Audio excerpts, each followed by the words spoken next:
नमस्कार, मैं हूं रवि कैंत्रा। चैनल पर वक्त हो गया है क्वेश्चन आवर का।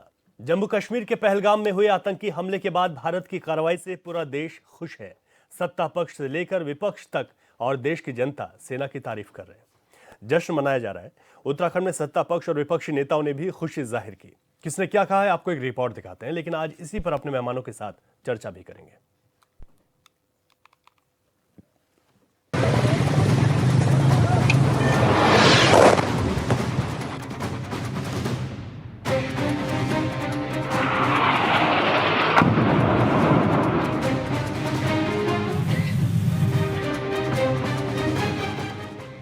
पहलगाम हमले के बाद भारतीय सेना के जवानों ने ऑपरेशन सिंदूर के तहत पाकिस्तान के घर में घुसकर 100 से ज्यादा आतंकियों को मार गिराया है, जिससे उत्तराखंड में भी खुशी की लहर है।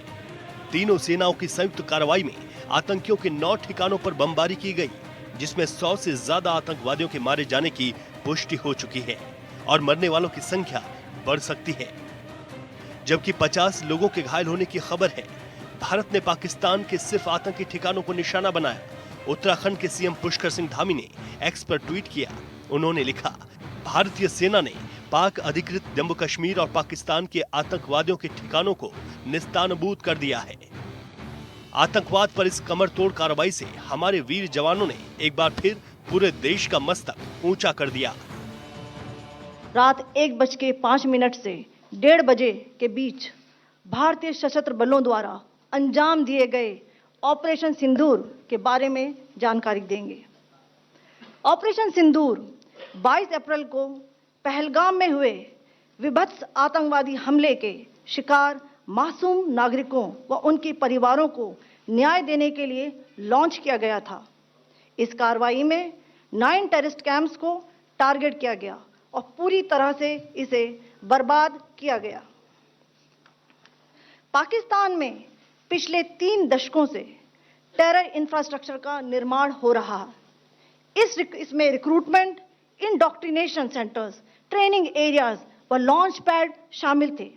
देखिए, जिस प्रकार से पाकिस्तान के अंदर से आज आतंकवादियों का संरक्षण हो रहा है, उनको पोषित किया जा रहा है, और ये हमला पहलगाम में जो आतंकवादियों के द्वारा कायराना जो घटना की गई, उसको भारत की सेना ने जवाब दिया है। और आज का भारत दोस्ती भी करता है और दुश्मनी भी सही प्रकार से करता है। हम तो पहले से कह रहे थे, हमारे प्रधानमंत्री जी के नेतृत्व में, आदरणीय मोदी जी के नेतृत्व में निश्चित रूप से भारत की सेना उन राक्षसों का खात्मा करेगी। और आज ऑपरेशन सिंदूर के माध्यम से उन राक्षसों के ठिकानों को नष्ट और नेस्तनाबूद करने का भारत की सेना ने काम किया है। भारत पूरी दुनिया में शांति चाहता है, लेकिन अगर कोई अनावश्यक छेड़छाड़ करता है तो उसको पूरी तरह से मुंहतोड़ जवाब देता है। उत्तराखंड बीजेपी के अध्यक्ष और राज्यसभा सांसद महेंद्र भट्ट ने ऑपरेशन सिंदूर की सफलता पर प्रधानमंत्री नरेंद्र मोदी और भारतीय सेना को प्रदेशवासियों की ओर से शुभकामनाएं दी हैं। उन्होंने कहा, यह अभियान सीमा पार बैठे भारत विरोधी ताकतों के खिलाफ निर्णायक कार्रवाई का प्रतीक है। प्रधानमंत्री मोदी के नेतृत्व में देश की सुरक्षा नीति मजबूत हुई है और सेना का मनोबल ऊंचा हुआ है।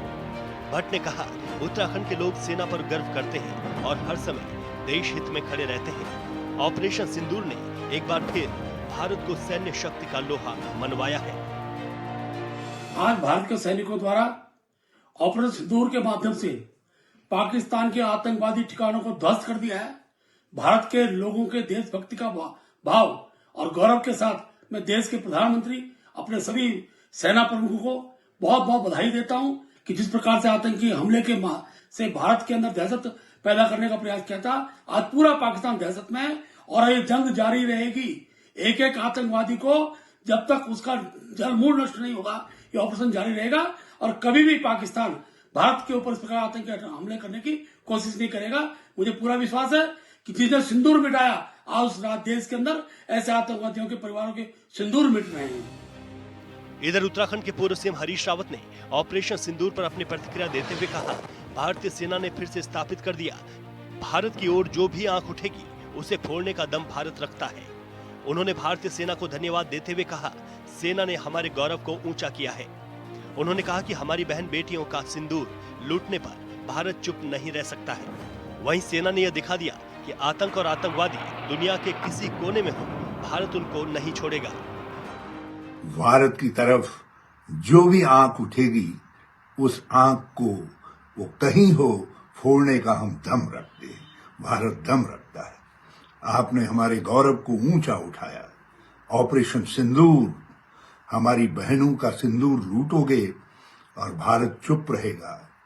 हमारी सेना ने दिखा दिया कि आतंक और आतंकवादी कहीं हों, दुनिया के किसी कोने में हों, हम वहां भी उनको नहीं छोड़ेंगे।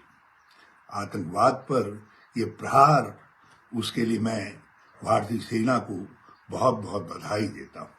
हम सब एक हैं, सारा भारत एक है। हमें उम्मीद है यदि पाकिस्तान ने कुछ और हठधर्मी दिखाई तो फिर हमारा लक्ष्य अब केवल वो मस्जिद सुभान अल्लाह नहीं होगी जहां से आतंक की ब्रीड पनपती थी, जहां से आतंकवादी तैयार करके भारत के अंदर चाहे संसद भवन हो, चाहे बॉम्बे हो या कहीं भेजे जाते थे। आज जैश के हेडक्वार्टर पर हमला करके भारतीय सेना ने जैसे मोहम्मद जैसे आतंकी संगठनों को चुनौती दी है कि या तो दुम दबा करके कहीं बिल में घुस जाओ, नहीं तो तुम्हारा अब कोई ठौर नहीं है, तुम्हें कोई नहीं बचा सकता है। मैं भारतीय सेना को इस पराक्रम के लिए बहुत बहुत बधाई देता हूं। प्रदेश के मुख्यमंत्री और कांग्रेस के वरिष्ठ नेता यही नहीं रुके। उन्होंने कहा कि अब अगर पाकिस्तान ने कुछ किया तो पाकिस्तान वालों की खैर नहीं है। उन्होंने कहा कि अब सेना के जवानों ने आतंकी ठिकानों पर हमला कर सेना के जवानों ने देश को गौरवान्वित किया है। उन्होंने कहा कि अब पूरा देश सेना पर गर्व कर रहा है। पहले तो मेरे को लगता है कि हमें अपना हौसला बढ़ाना चाहिए और ये जो एक स्वर्णिम तरीके से भारत एक इतिहास लिख रहा है वीर गाथा का, इसके लिए तो मेरे ख्याल से तालियां बजती है। ये जो स्ट्राइक है, मतलब अगर हम समझें कि अभी तक जो हो चुका है पहलगाम में, ये जो टेररिस्ट ने एक एक्ट करा, मिलता जुलता होता है टेररिस्ट का एक्ट और पाकिस्तान आर्मी का। दोनों को अलग अलग तरीके से एड्रेस करने की ज़रूरत थी। पाकिस्तान आर्मी को तो अलग से एड्रेस करा जाएगा जब ज़रूरत पड़ेगी, लेकिन इस टाइम पे जो पहलगाम में आतंकवादियों ने एक्टिविटी करी थी, उनको ये बता दिया गया है कि बालाकोट जो हमने स्ट्राइक करी थी वो भी टेररिस्ट के खिलाफ पुलवामा में जब हुआ था उसमें करी थी। अब अगर तुम करोगे तो हर बार तुम्हें ना मारा जाएगा। 9 जगहों पे स्ट्राइक करी है, पीओके में करी है, लेकिन लाहौर में स्ट्राइक करना जो है वो एक डायरेक्ट मैसेज है। उत्तराखंड को वीरों की भूमि कहा जाता है क्योंकि आबादी के हिसाब से सेना में सबसे ज्यादा जवान उत्तराखंड से सेवा दे रहे हैं। जाहिर है प्रदेशवासियों में खुशी का ठिकाना नहीं। देहरादून में रहने वाले लोगों ने आतंकियों पर कार्रवाई को लेकर प्रतिक्रियाएं दी, जिसमें शहरवासियों ने आतंक पर हुई कार्रवाई को लेकर खुशी जाहिर की है। हमें बिल्कुल इस तरह की उम्मीद नहीं थी कि भारत एकदम इस तरह से अटैक करेगा। हम लोगों में कुछ आक्रोश था कि मोदी जी कुछ कर नहीं रहे, लेकिन कल रात की स्ट्राइक के बाद तो हमें बिल्कुल मैं यही चीज़ कहना चाहता हूँ, तो मोदी है तो मुमकिन है। ये अभी ये सिर्फ ये क्या ट्रेलर है ये कि मोदी जी ने सिर्फ एक ये कि उनको पड़ोसी मुल्क को उकसाया है कि देखो हमने एक स्ट्राइक की है। अभी वेट एंड वॉच कि 2 दिन के, अभी मैं समझता हूँ कि अभी युद्धाभ्यास है अभी 2 दिन का जो है 7 और 8 मई को। तो शायद मोदी जी या पूरे देश की जनता ये देखना चाहती है कि पाकिस्तान का अगला कदम क्या होगा। उसके बाद कोई ठोस कार्रवाई बिल्कुल मानी जा सकती है। बहुत बढ़िया किया, बहुत बढ़िया। अभी तो 9 जगह स्ट्राइक करी है ना। 9 द्वार होते हैं ना इंसान के, 9 द्वार होते हैं, 10वां गुप्त होता है। 9 द्वार बंद हो गए उनके, अभी और कितने द्वार बंद होते हैं आप देखते रहिए। हमारी सेना उनसे ईंट का जवाब, बड़े बड़े पत्थरों से जवाब देगी, तब आएगा उनको सबक कैसे निर्दोषों को मारा जाता है, पता चलेगा उन्हें। फिर बहुत बढ़िया करा, बहुत बढ़िया। और आगे भी जो होगा अभी कार्रवाई चलेगी। ये तो खाली अभी ट्रेलर है, आगे देखिए होता है क्या। अभी 9 द्वार बंद हुए हैं, अभी कितने द्वार बंद होते हैं पता चलेगा इनको। भारत के साथ पाकिस्तान के कई युद्ध हुए और हर बार पाकिस्तान की हार हुई। फिर भी पाकिस्तान ने समझने को तैयार नहीं है कि भारत आज के दौर में कहां है और पाकिस्तान की स्थिति क्या है। ऑपरेशन सिंदूर के तहत सेना के जवानों की कार्रवाई से पाकिस्तान में हाहाकार मचा हुआ है। पाकिस्तान दुनिया के कई देशों के सामने गुहार लगा चुका है, लेकिन ज्यादातर देशों ने साफ शब्दों में जवाब दे दिया है कि आतंकी का समर्थन नहीं किया जा सकता। Bureau report, HNN 24/7।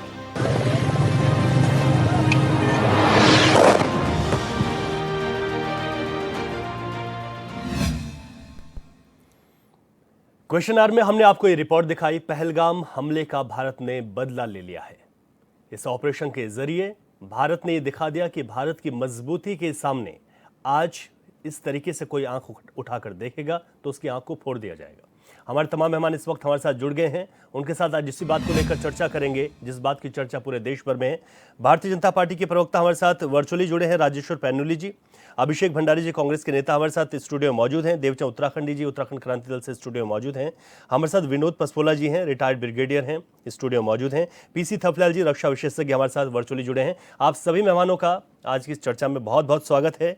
सबसे पहले मैं पॉलिटिकल प्रतिक्रियाएं ले लेता हूं, उसके बाद हम अपने अन्य मेहमानों पर जाएंगे। राजेश्वर पैन्यूली जी, भारत ने पहलगाम का ये जो बदला लिया, आज पूरे देश में विभिन्न प्रकार की तस्वीरें हम लोगों के बीच आई हैं और जो लोगों का आक्रोश था उस आक्रोश के बीच जो बदला लिया गया है, उस पर जिस इंतज़ार को किया जा रहा था उस इंतज़ार को आज भारत सरकार ने प्रधानमंत्री मोदी के नेतृत्व में, गृह मंत्री अमित शाह और हमारी सेना के शौर्य की जो शौर्य है उसको आज दिखा दिया है।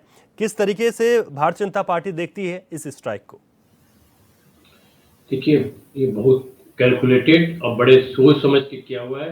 इसमें भारतीय सेना का प्रमुख रोल रहा है, लेकिन अगर हम उसके साथ साथ माने तो डिप्लोमेटिक का भी पूरा रोल रहा कि उसकी प्रतिक्रिया को कैसे कट डाउन किया जाए, कैसे सस्टेन किया जाए।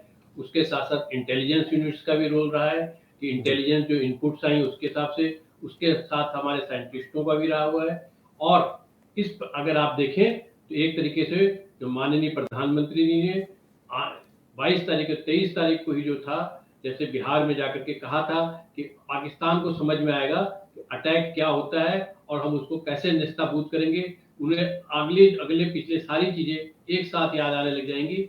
वो आज करके दिखलाया। ये अटैक अपनी भूमि से घिरा हुआ है, इतना माइन्यूटली कैलकुलेट करके किया गया है कि सिर्फ और सिर्फ जो आतंकी एरियाज हैं उन पे डायरेक्ट अटैक करके और उस जगह पे अटैक उस तरीके से अटैक किया गया कि जहां दुनिया भर के सैटेलाइट लग रहे थे, किसी को कानो कान खबर नहीं हुई। 24 मिसाइलें इंडिया से दाग दी गई। 9 जो उनके आतंकी ठिकाने हैं एक तरीके से तबाह कर दिए गए और उनके 3 जो मेन जो आतंकी संगठन जो पाकिस्तान और पाकिस्तान ऑक्युपाइड कश्मीर से चलाए जाते हैं, उन संगठनों को एक तरीके से नेस्ताबूद कर दिया। और मुझे लगता है कि अभी धीरे धीरे जो 1-2-4 बच भी गए होंगे या छोटे मोटे जो बचे होंगे उन्हें भी सरकार नेस्ताबूद करके दिखलाएगी। और आप अगर याद करेंगे तो बहुत पहले जैसे उस्माना बिन लादेन के लिए तो अमेरिका को उसके हाथ जाकर के मानना पड़ा था और उस मैन पावर उनकी गई थी। हमने वो भी कुछ नहीं करा, कोई हमें उसकी जरूरत नहीं पड़ी। हमने एक ही जगह से बैठ करके एक ही ढंग से प्लानिंग करके, जो लोग सोचते रहे कि जी 12 दिन तक 11 दिन तक क्या हो रहा है, कुछ नहीं हो रहा है, उन्हें नहीं समझ में आया होगा कि हम कितनी अच्छी तैयारी कर रहे हैं। सबके सब समझते रह गए। लोग ये सोचते रहे कि 7 और 8 तारीख को ये जो है अभी तो अपना मॉक ड्रिल करेंगे, ये करेंगे। वो एक तरीके से अचंभित भी रह गए। और ये हमारे लिए, हमारी सेना के लिए और हमारे पूरे देशवासियों के लिए बहुत गर्व की बात है। और हमने दिखला दिया कि ऑपरेशन सिंदूर हमारी माँ बहनों को सिंदूर को कोई उखाड़ेगा, कोई उनको नुकसान पहुंचाएगा, कोई और दिक्कत करेगा तो हम उसके यहाँ जाकर के उसके यहाँ भी जाकर के घुस करके पूरे नेस्ताबूद करने की हमारे पास ताकत है और मॉनिटरी कैलकुलेशन की ताकत है। ऐसा नहीं कि हवाई फायर कर रहे हैं, टारगेटेड फायर करते हैं। बिल्कुल, वाकई में एक बेहतर रणनीति के तौर पर हमारी सेना का शौर्य देखने को मिला है। अभिषेक भंडारी जी, प्रधानमंत्री नरेंद्र मोदी ने कहा था कि जो होगा वो कल्पना से परे होगा और दिखा दिया हमारी सेना ने। क्या प्रतिक्रिया है कांग्रेस की? जय बद्री विशाल, जय हिंद, जय भारत और जय भारत की सेना। जब जब भारत के ऊपर किसी भी ताकत ने, चाहे कोई भी हो, आतंकी हो या कोई विदेशी ताकत हो, जब जब भारत के ऊपर नज़र गड़ाई गई तो भारत ने मुंहतोड़ जवाब दिया। हम 1947 में आज़ाद हुए तो जुम्मा जब आज़ाद हुए ही थे तो पाकिस्तान ने पहली बार घुसपैठ करके जम्मू कश्मीर में बड़ा आतंकी हमला करने की पहली कोशिश करी। उस समय भी भारत ने उसको मुंहतोड़ जवाब दिया। 62 चीन का आपने युद्ध देखा होगा, उस समय स्थितियां विकट थी, लेकिन हमारे वीसी दरबान सिंह, मेहरबान सिंह, भारत की तमाम सेना, चाहे थल सेना हो, वायु सेना हो और नौसेना हो, सबने असीम पराक्रम दिखाया। भारत की हर नौजवान, माँ, बेटी, बहुएं, सब ने अपनी सेना के साथ कंधे से कंधे मिला के उनका हौसला अफजाई किया। उसके बाद पाकिस्तान ने कितने ही बार, चाहे छद्म रूप से हो चाहे सामने से हो, हमेशा जब भी भारत के साथ कुछ भी इस तरह की हिमाकत करने की कोशिश की तो उसको उसकी भाषा में जवाब दे दिया गया। 22 अप्रैल को जो पहलगांव में आतंकी हमला पाकिस्तान के सरजमी से और हमारे कश्मीर में हुआ, तो हमारे बेगुनाह 26 नागरिक शहीद हुए। भारत की सेना और सरकार ने एक सुनियोजित रणनीति बनाई और आज हमारे सामने है कि किस तरह से हमने एक देश का, माने हमने अपने बॉर्डर को भी पार नहीं किया और उनको उनकी भाषा में जवाब दिया।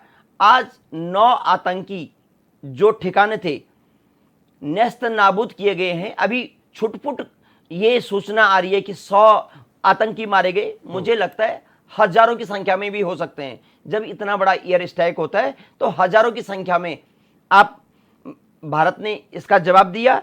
और सबसे बड़ी हमारे लिए गौरव की बात है कि इसकी ब्रीफिंग हमारे विदेश सचिव विक्रम मिस्त्री और 2 महिला अधिकारी कर्नल सोफिया कुरैशी और विंग कमांडर व्योमिका सिंह ने किया।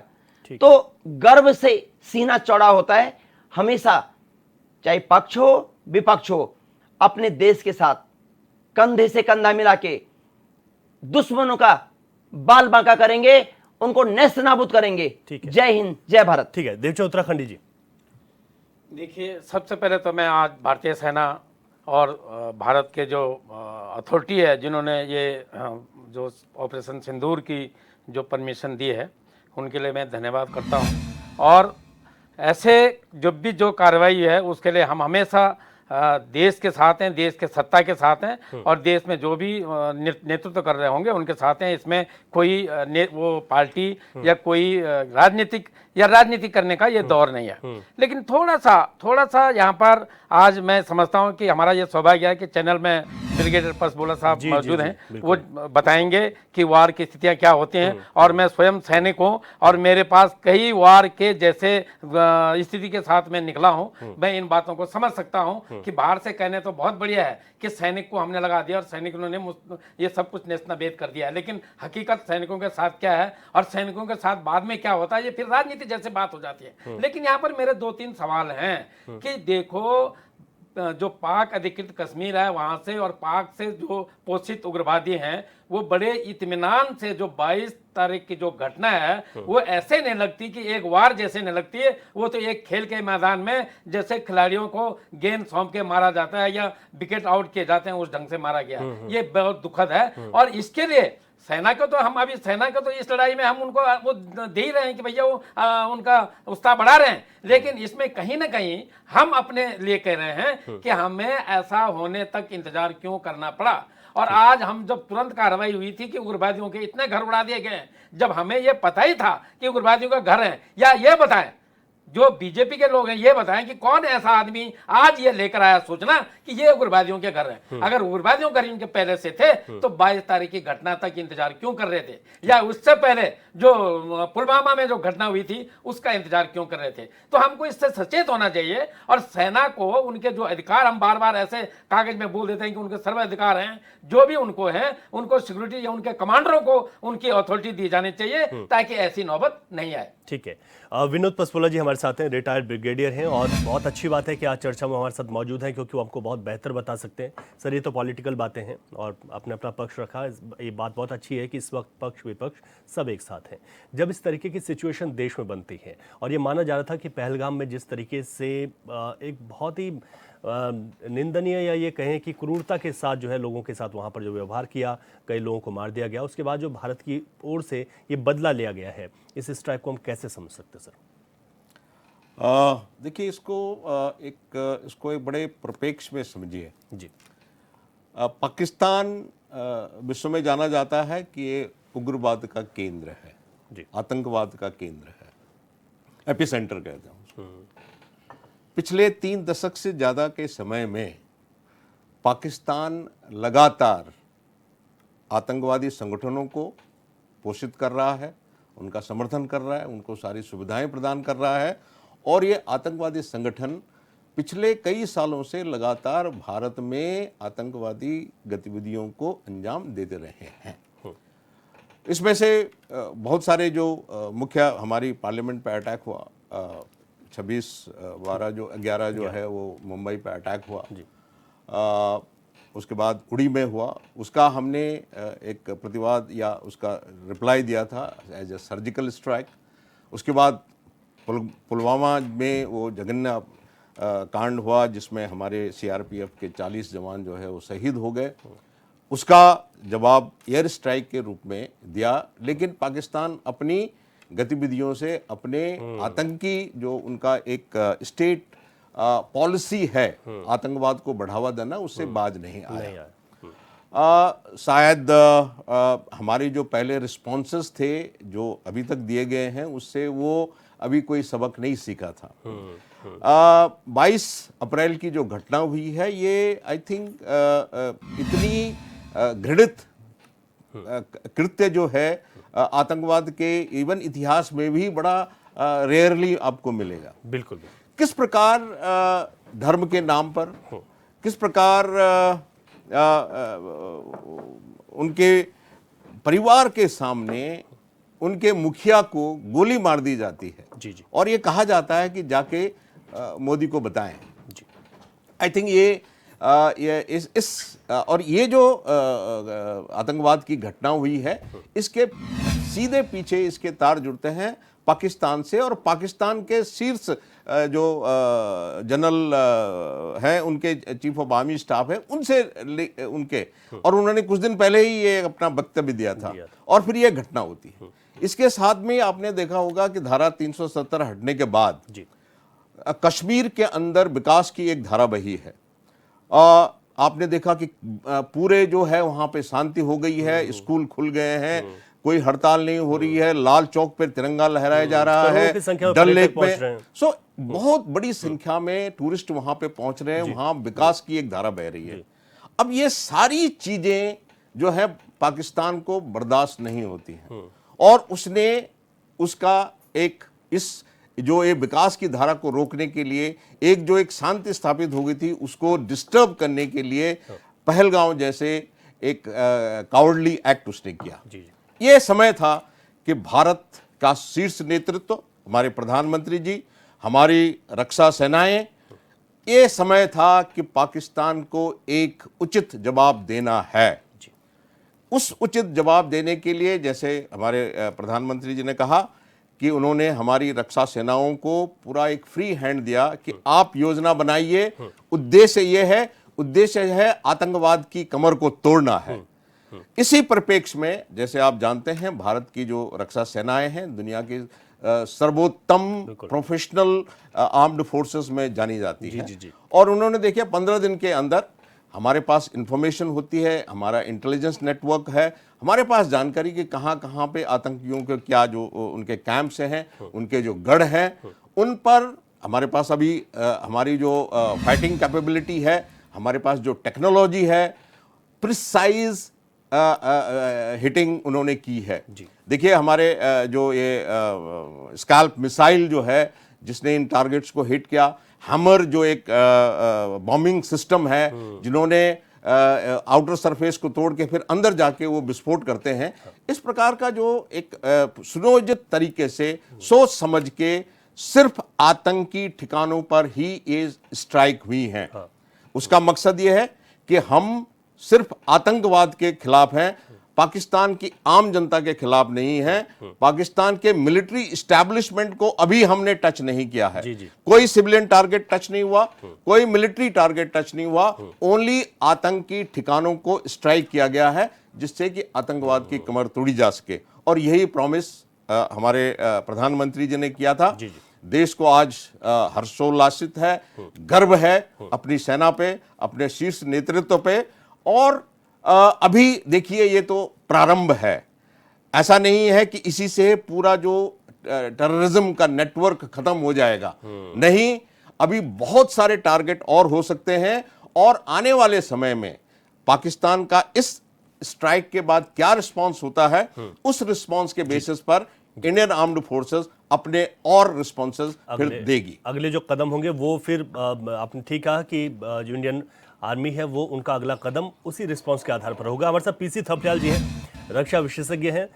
पीसी थपलियाल जी, क्योंकि जिस तरीके से आज पूरे देश में जो एक गुस्सा था पहलगाम को लेकर, और सरकार की ओर से हमारी सेना ने जो स्ट्राइक किया और जो आतंकियों के ठिकाने थे उनको उड़ा दिया, उन आतंकियों को उड़ा दिया, लेकिन जिस तरीके यहाँ पर इन चीज़ों को ख़त्म करने के लिए और हमारी जो तनातनी रही, पाकिस्तान में आतंकवाद जो पनपता रहा, उन लोगों को जो शरण मिलती रही, उनके जिस तरीके से बयान जो सामने निकल कर आते हैं, अब आज जो स्ट्राइक हुई कल देर रात, और जिस तरीके से आगे अब कैसे भारत इस पर पाकिस्तान को इस आतंकवाद को खात्मा करने के लिए आगे बढ़ेगा, किस टेक्नोलॉजी के साथ आगे बढ़ना होगा और किस रणनीति के साथ आगे बढ़ना होगा। पीसी थपलियाल जी।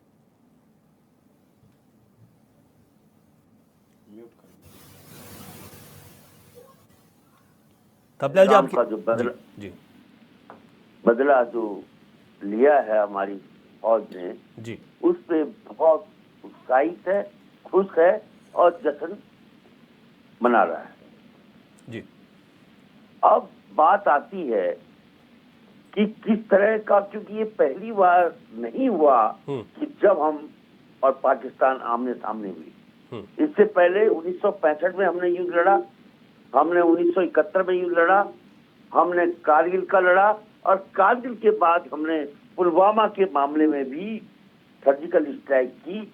और ऐसी परिस्थितियों में कि अम्युनिशन हमारे देश में पहुंचा और अम्युनिशन के माध्यम से हमारे सीआरपीएफ की बटालियन, जो भी फौज चल रही थी, 40 शहादत दी। और उसी तरह का आज 6 साल बाद पहलगाम हुआ, इसमें सिविलियन ने शहादत दी। और उसके बाद बड़ी इंटेंसिटी का सर्जिकल स्ट्राइक भारत की सेना ने किया। इस समय माननीय प्रधानमंत्री जी ने पूरी छूट दे दी थी 1 हफ्ते के बाद कि आर्मी अपना निर्णय ले सकती है कि कब उनको क्या करना है और कैसे करना है। और ये दोनों, ये जो जिम्मेदारी आई थी, ये 2 लोगों के कंधों में आई थी। एक national security advisor Ajit Doval ji और CDS chief of defence staff general Anil Chauhan ji के कंधों पे।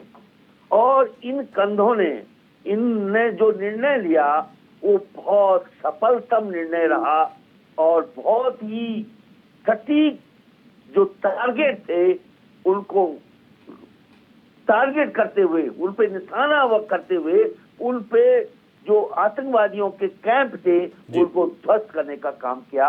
मैं सल्यूट करता हूं, क्योंकि मैं जानता हूं कि अजीत डोभाल जी का पुराना अनुभव पाकिस्तान में जब वो जासूस के रूप में थे उनको था, और वो अनुभव आज काम आया।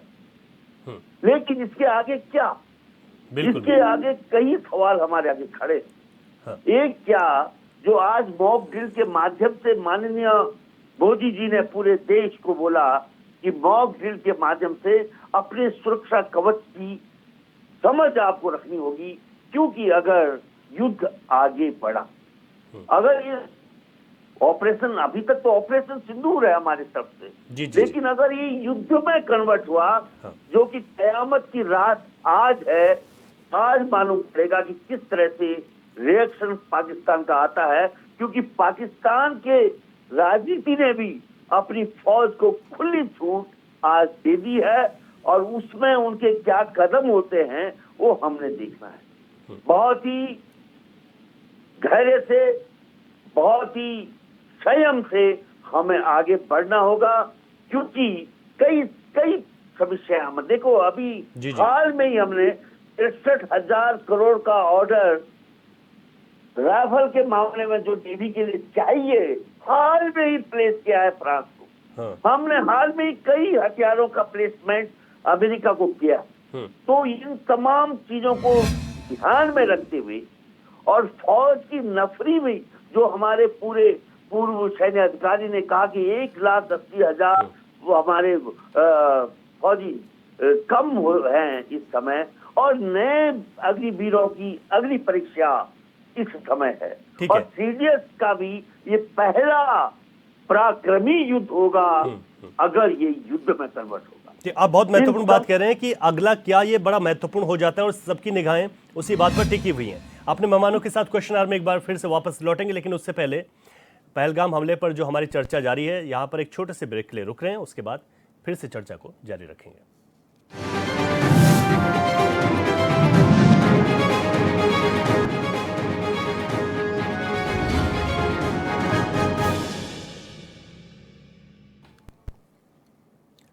ब्रेक के बाद एक बार फिर आपका स्वागत है। क्वेश्चन आवर में आज बात कर रहे हैं भारत ने जिस तरीके से बदला लिया और पाकिस्तान में अपने ऑपरेशन के जरिए जो आतंकी ठिकाने थे उनको निस्तानुबूद किया है।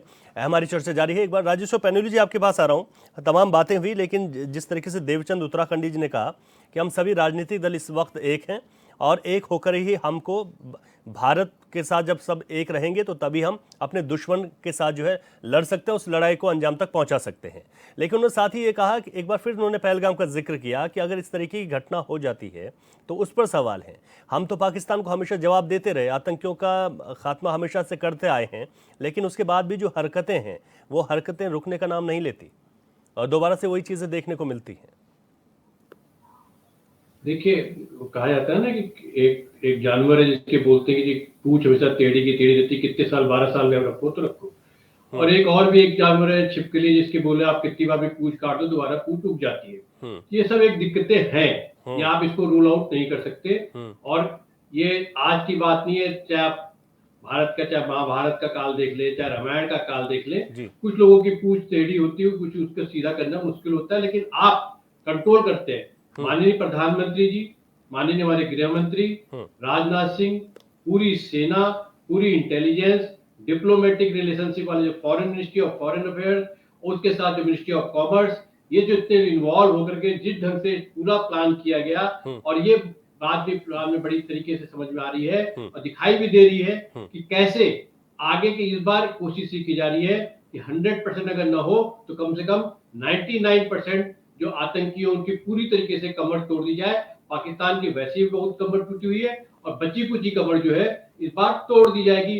पाकिस्तान की हालत तो इतनी बुरी है कि बलूचिस्तान जैसे इलाके में आर्मी सेना जो उनकी तथाकथित सेना है वो अपने कैंप से बाहर निकलने से भी डरती है। तो जो सेना, जिसकी सेना का इतना मॉरल डाउन है, हमने आतंकियों की कमर ऑलमोस्ट तोड़ दी। आज जैसे अजहर महसूस कर रहा है कि हम अपनी फैमिली के, मैं अकेले क्यों बच गया, मेरी फैमिली उन्होंने चिट्ठी लिख करके भी दी कि मैं भी मारा जाता, तो हमारी भी उनको है कि अगर वो भी मारे जाएं तो उसमें कोई बुराई नहीं है और उनके जैसे सारे मारे जाएंगे। और माननीय मोदी जी और पूरी टीम इस बार लगी हुई है कि कहीं कोई नहीं छोड़ा जाएगा। हमारे जैसे उत्तराखंडी भाई साहब जी बोल रहे थे, कुछ चीजें समझनी चाहिए। आप अल्टीमेटली ह्यूमन है, ह्यूमन एरर होती है।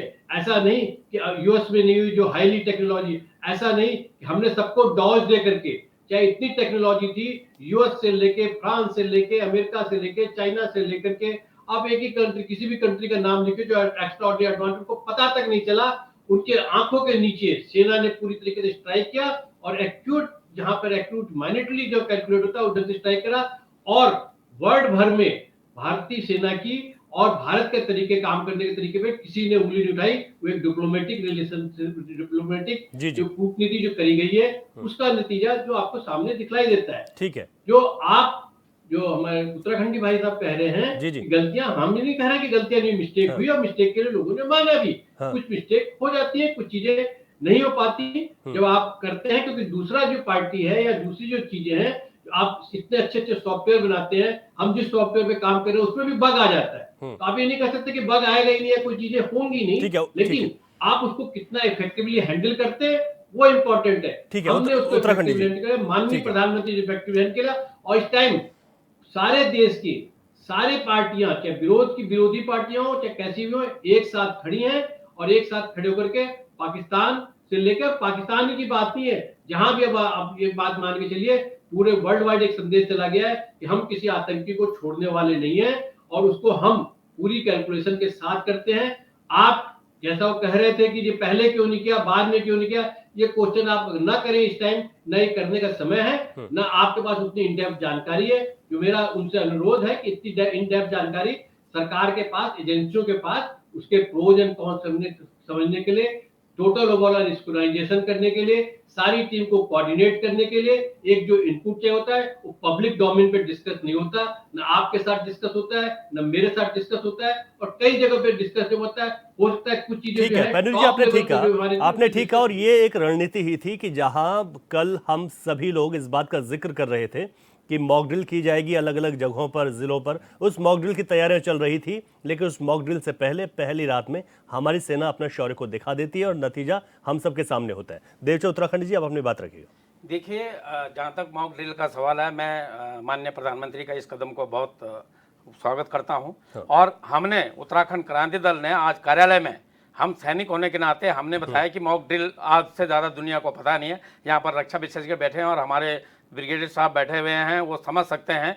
और उसी तरह में हमने आज लोगों को समझाया कि जब जब वार के टाइम पर मॉक ड्रिल का अर्थ क्या है और करना क्या है, उसका हमने एक प्रैक्टिस भी हमने किया है अपने ऑफिस में। हालांकि मेरे पास फोटो दिखाने का होता तो मैं आपको दिखा देता, लेकिन जो बात मैं कह रहा था उसको शायद पैनोलॉजी समझ नहीं पाया, या फिर वो राजनीति करने की बात कर रहे हैं। हम राजनीतिक नहीं कर रहे हैं, आप समझिए। जो ब्रिगेडियर साहब ने बोला, जो थपलियाल जी ने बोला, उस बात को समझे। हम ये कह रहे हैं कि प्रोक्ष एंड अप्रोक्ष दो प्रकार के वार होते हैं।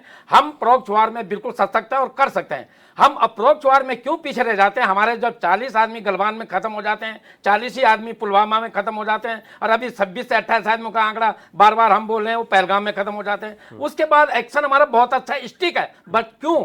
हमारा सवाल ये क्यों? मैं जनरल अपने उनको क्या नाम कहते हैं, जनरल बख्शी साहब को सुन रहा था, उनकी प्रतिक्रिया से जोश आता है और मन करता है कि अगर आज भी हमें आदेश मिल जाए तो हम वार करने के लिए तैयार हो जाएं। हम वही कर रहे हैं कि आप सेना को, खासतौर पर कश्मीर में सेना को जब भी पूरे टाइम पर उनको रखें कि हम प्रोक्ष वार के लिए ही अप्रोक्ष वार के तरफ को भी रोकने के लिए तैयार रहे, और तैयार हैं भी हम। बट होता क्या है कि हम ठीक, अभी राजनीति की बात नहीं आ रही, लेकिन हम क्वेश्चन है, हमारे अपने लिए क्वेश्चन है कि ठीक एक हफ्ता पहले या कुछ 15 दिन पहले वहां पर माननीय गृह मंत्री जी जाते हैं और तब इतनी लंबी चौकस फौज लगती है और उसके 15 दिन के बाद घटना हो जाती है, तब वहां पर कोई नहीं होता है। ये बात है, ये हमारी राजनीति नहीं है। हम स्वागत कर रहे हैं, हम साथ हैं, और हमने कह लिया कि जनरल बख्शी जैसे जो प्रतिक्रिया कर रहे थे, सुनिए उनको भी। अभी साहब ने बताया, विनोद पसपुला जी हमारे साथ, थपलियाल जी ने बताया, इसमें राजनीति ना करें, पर अपनी गलतियों का अगर हम जब करते हैं तो लेसन लर्न लीजिए, तो उस पर एक्शन लीजिए, ये हमारा कहना है। ठीक है, विनोद पसपुला जी हैं, रिटायर्ड ब्रिगेडियर हैं, इस वक्त मौजूद है हमारे साथ। साथ ये बात आ रही है ना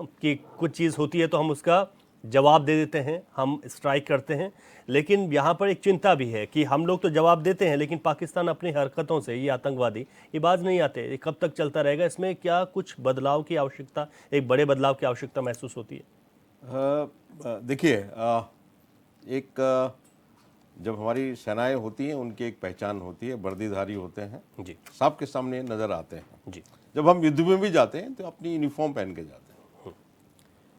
आतंकवादी का कोई यूनिफॉर्म नहीं होता है, उसका कोई चेहरा नहीं होता है। आतंकवादी आपके आसपास भी बैठा हो तो आप कैसे पता करें कि ये आतंकवादी है? ये काम मुश्किल है। हमारी इंटेलिजेंस एजेंसीज हैं, बहुत अच्छा काम कर रही हैं। ऐसा देखिए, जब कोई घटना हो जाती है तो ठीक है, उसको रिफ्लेक्ट किया जाता है और करना भी चाहिए, क्योंकि उसके बाद फिर करेक्टिव मेजर्स और लिए जाएं। लेकिन एक बात को हम भूल जाते हैं कि हमारी जो एजेंसीज हैं, जिनका ये काम है, खुफिया एजेंसीज जो हैं, एक अटैक हो गया, लेकिन इसी तरह के 10 अटैक उन्होंने रोक दिए हैं अपने प्रिवेंटिव बिल्कुल एक्शन से। बिल्कुल बिल्कुल। तो इस बात को, और जैसे समझना मैंने होगा। कहा कि उनका कोई फेस नहीं है, और अनफॉर्चुनेटली पाकिस्तान की ये स्टेट पॉलिसी है। अगर मैं आपको इसको थोड़ा सा और हिस्टोरिकल पर्सपेक्टिव में ले जाऊं, 71 की लड़ाई में पाकिस्तान को बुरी तरह शिकस्त मिली, उसका एक हिस्सा काट के बांग्लादेश बन गया। उसके बाद, उससे पहले 48, 65 और 71 ये लड़ाई लड़े हैं। अब पाकिस्तान को ये बात समझ में आ गई है कि पाकिस्तान कन्वेंशनल वॉर में भारत से मुकाबला नहीं कर सकता है। ये बात उनकी समझ में आ गई है। जी जी। उस समय 80 के दशक में, जिस समय जनरल जियाउल हक पाकिस्तान पर राज कर रहे थे, मार्शल लॉ डिक्टेटर थे वहां के, उन्होंने फिर ये सोचा कि पाकिस्तान, हिंदुस्तान को कैसे फिर नुकसान पहुंचाया जाए। तो उन्होंने एक पॉलिसी बनाई जिसको कहते हैं, उसका नाम दिया उन्होंने ब्लीडिंग इंडिया थ्रू 1000 कट्स, कि हिंदुस्तान का खून बहाओ छोटे छोटे छोटे छोटे घाव देकर। ये उनकी नेशनल पॉलिसी का हिस्सा है। कश्मीर और उग्रवाद, ये उनका नेशनल पॉलिसी। कोई सरकारें आए, इमरान खान आए, नवाज शरीफ आए, इससे कोई फर्क नहीं पड़ता है, ये उनकी नेशनल पॉलिसी का हिस्सा है। अनफॉर्चुनेटली आतंकवाद जो है वो पाकिस्तान की नेशनल पॉलिसीज का हिस्सा है, और जब भी Pakistan as a country difficulty में होता है, उनकी आंतरिक स्थिति बहुत खराब है, उनकी आर्थिक स्थिति बहुत खराब है, वहां सेना पे अटैक हो रहे हैं, इस स्थिति में वो कैसे बाहर निकले, इस प्रकार का वो आतंकवाद का सहारा लेते हैं। और जो पहलगांव की घटना है, ये उसी का एक मैनिफेस्टेशन है। अनफॉर्चुनेट है, ऐसी घटनाएं होती हैं। और जैसे अभी हमारे को एक बता रहे थे कि मेरे ख्याल पैनुली जी बोल रहे थे कि कोई भी सिस्टम फूल प्रूफ, एब्सोल्यूट फूल प्रूफ होना बहुत मुश्किल होता है। तो ये चूक रह जाती है, लेकिन इससे सबक ये सीखना है कि दोबारा इस प्रकार की चूक न हो। बिल्कुल। अपना जो सिस्टम है उसको और सुदृढ़ करना है। अभी जैसे जो कश्मीर में हुआ है कि पिछले 3-4 साल में वहां पे नॉर्मलसी जब आ गई है, मतलब मैंने कश्मीर में नौकरी की है। मैंने उस अपने टेन्योर के दौरान हम ट्रांजिट कैंप टू उसकी गाड़ी में बैठ के और प्रोटेक्शन में जाके अपने नेक्स्ट डेस्टिनेशन पर गए। कभी हमने लाल चौक की तरफ और डल लेक की तरफ देखने की हिम्मत नहीं कर सके, हम गेट से बाहर ही नहीं निकल सकते थे। अभी मैं देख रहा था कुछ दिन पहले, हमारे जो साथी अधिकारी थे डल लेक में मौज कर रहे हैं। ये बड़ा उदाहरण, बड़ी स्थिति सामान्य हो गई थी। जब सामान्य स्थिति इस प्रकार से लग रही थी और काफी बड़े समय के लिए, लंबे अंतराल में ये सामान्य स्थिति थी, कोई आतंकवादी घटनाएं नहीं हो रही थी। जितनी भी आतंकवादी घटनाएं हो रही थी वो जम्मू सेक्टर में हो रही थी, तो एक सेंस ऑफ कंप्लिसेंसी आ जाती है। Unfortunately because of this sense of complacency, ये जो 22 अप्रैल की जो घटना है संभावित रूप से वो उसके कारण हुई है। और साथ में इसका था कि पाकिस्तान को कुछ एक एक्स्ट्रा ऑर्डिनरी करना था, जिससे वो अपने जो उनकी कंस्टिट्यूएंसी है, नेशनल कंस्टिट्यूएंसी है, उनमें अपनी थोड़ी सी साख बना सके। बिल्कुल। अभिषेक भंडारी जी बहुत महत्वपूर्ण बात कही है ब्रिगेडियर साहब ने। उन्होंने कहा कि ये भी देखना बहुत ज़रूरी है कि कितने हमलों को हमारी एजेंसियां रोक रही हैं, उसके बाद कोई एक हमला हो जाता है तो उस पर किसी तरीके की राजनीति नहीं होनी चाहिए, और इस वक्त देश एकजुट होकर इन तमाम आतंकियों के खिलाफ होना चाहिए। निस्संदेह रवि भाई, हमारे साथ बहुत रक्षा सलाहकार विशेषज्ञ ब्रिगेडियर साहब, देवचंद्र उत्तराखंडी जी, पीसी थपलियाल साहब अपने अनुभव साझा कर रहे हैं, और हम इनके बीच में बैठ के अपने आप को भी गौरवान्वित महसूस कर रहे हैं। जी जी बिल्कुल। अभी देवचंद्र उत्तराखंडी जी या थपलियाल जी अभी जनरल बख्शी जी का एक उदाहरण दे रहे थे। हम भी सुन रहे हैं आजकल बहुत दिनों से उनसे कि जब पहलगाम अटैक हुआ कि उसके बाद काफ़ी दिनों बाद वो टीवी मीडिया में दिखने शुरू हुए। बख्शी साहब बहुत दिनों से टीवी मीडिया में नहीं थे, लेकिन बख्शी साहब ने एक बड़ी मार्मिक बात बताई। आज इस तरह की चर्चा का वैसे उतना बड़ा महत्व नहीं है, लेकिन उन्होंने बताया कि कुछ सालों में हमारी सेना 1,80,000 कम हो गई है। इसका रिक्रूटमेंट सरकार की तरफ से, सरकार की कोई योजना होगी, पॉलिसी होंगी, होनी चाहिए। रिक्रूटमेंट जैसे भाई हर डिपार्टमेंट में कोई रिटायर्ड होता है तो किस तरह से भर्तियां होती है, ये सरकार की पॉलिसियां होती हैं। अब सरकार की क्या पॉलिसियां हैं ये सरकार बता सकती है। लेकिन आज सरकार, आज सेना के लिए देखिए ना, आज किस बात की कमी है सेना के पास। अब बिल्कुल हम लोग हाईटेक हो गए, हमारे पास क्या क्या संसाधन हो चुके हैं। हाँ, इन चीजों को भी तो देखना होगा। नहीं, डेफिनेट संसाधन बहुत, मैं बता रहा हूँ, आप राफेल या इतनी अत्याधुनिक टेक्निक हैं कि हमने उनके रडार तक को जितनी, आप ये बताइए कल क्या हमारी जो एयर स्ट्राइक है, क्या उनके सेंसिटिव जो रडार्स होंगे क्या लगे नहीं होंगे क्या? ये इतनी टेक्नोलॉजी डेवलप हो गई हैं। लेकिन जब हमारे 22 अप्रैल को पहलगाम अटैक होता है और 23 तारीख को हमारा सर्वदलीय बैठक बुलाई जाती है, 23 तारीख या 22 तारीख ऐसे सर्वदलीय बैठक थी, कल भी हमारी सर्वदलीय बैठक है, सरकार की बुला रखी है, तो उसमें सरकार की तरफ से सभी को कॉन्फिडेंस में लिया गया और लगभग सभी राजनीतिक पार्टियों ने सरकार को और देश के लिए कंधा सा कंधे मिला के बोला आपको जो निर्णय लेना है हम आप पे छोड़ते हैं। लेकिन सर्वदलीय बैठक में यह बात बताई गई कि इंटेलिजेंस फेलियर हुई है। तो ये इंटेलिजेंस फेलियर क्या होता है? ठीक है, हमारे नहीं, इसी बात को अभी ब्रिगेडियर साहब ने बहुत अच्छे तरीके क्या से हर समझा बार चुके हैं। हम उन पे एयर स्ट्राइक करेंगे और हर बार हमारे बेगुनाह मारे जाएंगे। ठीक है, एक बार फिर से राजेश्वर पैनुली जी इस पर शॉर्ट में जवाब दीजिएगा, फिर मैं थपलियाल जी के पास जाऊंगा। पैनुली जी, देखिए अभी ब्रिगेडियर साहब ने बड़े अच्छी तरह से बोला, हाँ, सब लोग बोलते हैं हाँ, कि आपके पास पब्लिक डोमेन में वो चीजें नहीं आती, कितने जो थे चीजें जो हैं आतंकियों के मिस फायर कराए गए, कितने चीजों को आपने कर्टेल कर दिया, कितनी चीजों को आपने रोक दिया, क्योंकि पब्लिक डोमेन पे नहीं है। हम उन चीजों को डिस्कस, मान लीजिए कि 100 जगह हमने सफल हुए, एक जगह हम फेलियर हुए, ऐसा नहीं कहते कि नहीं फेलियर हुए, एक जगह फेलियर को जिस ढंग से हाईलाइट किया जा रहा है मुझे लगता है कि उतनी ज्यादा वो नहीं है। और दूसरी बात ब्रिगेडियर साहब ने बड़े अच्छी तरह से कहा और हम लोग भी समझते हैं, हर गलती से सीखना चाहिए।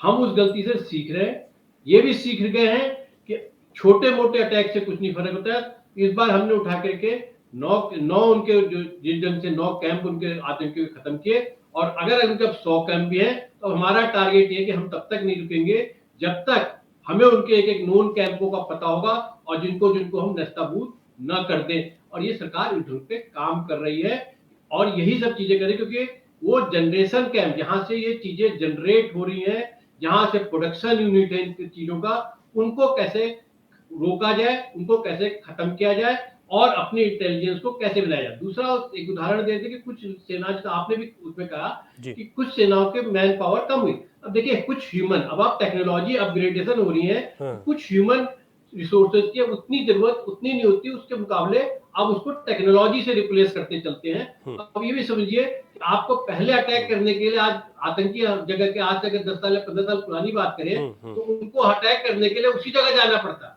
आज हमने उसी चीज को अपने यहाँ बैठ करके बिना कोई मैन पावर को फ्रंटल यूज करके अपनी जगह से बैठ के कंट्रोल करके 9 के 9 तो नहीं, 9 आतंकी को विद इन 25 मिनट्स में 24 मिसाइल की मदद से खत्म कर दिया।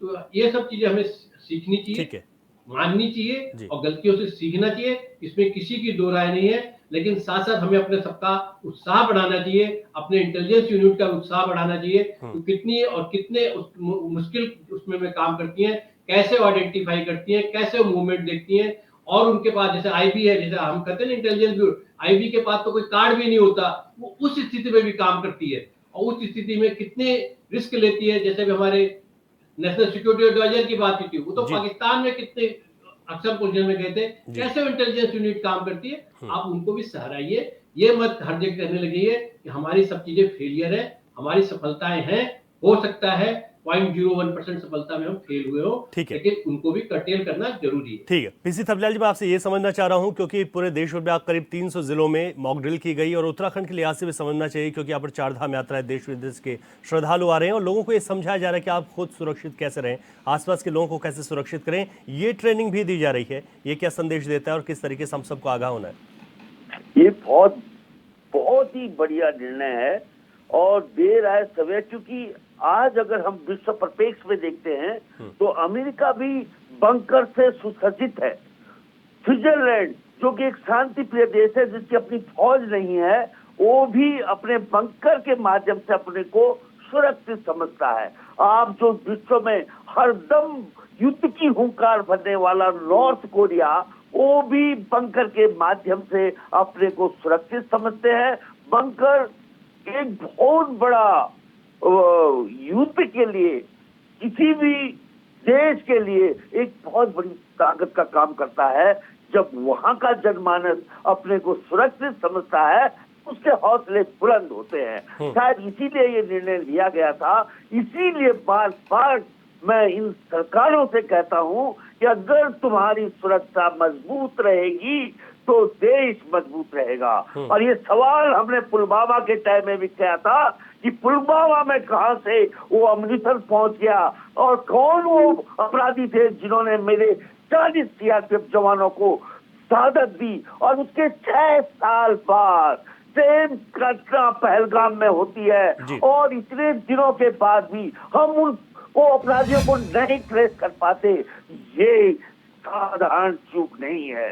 मेरी सीमाओं में कहीं ना कहीं छेद है, इसको हम अनदेखा नहीं कर सकते।